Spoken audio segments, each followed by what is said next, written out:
ఈ రోజు మనం ఒక అద్భుతమైన వంటకం తయారు చేయబోతున్నాం. ఇది అందరూ ఇష్టపడతారు. ఈ డిష్ చాలా మృదువుగా ఉంటుంది. రుచి అంతకు మించి ఉంటుంది.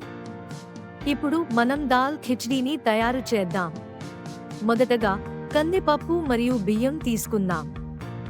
వాటిని 15 నిమిషాల పాటు నానబెట్టండి. తరువాత ప్రెషర్ కుక్కర్లో దాల్ మరియు బియ్యాన్ని వేసి వాటర్ పోద్దాం. కొంచెం పసుపు, ఆపై కొద్దిగా ఇంగువ, రుచికి సరిపడా ఉప్పు జత చేయండి. కుక్కర్ మూతపెట్టి 2 విజిల్ వచ్చేలా ఉంచండి. 2 విజిల్ తరువాత ఖిచడీ చాలా మెత్తగా తయారవుతుంది.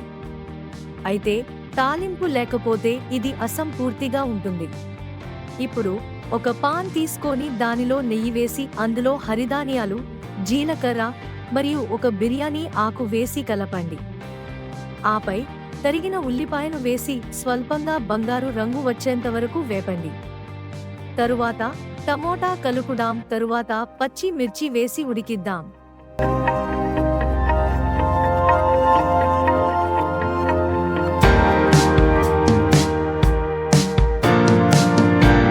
ఇప్పుడు దీనిలో ఖిచడీ మిక్స్ చేసి పైగా కొత్తిమీరతో అలంకరించి వేడి వేడిగా సర్వ్ చేయండి.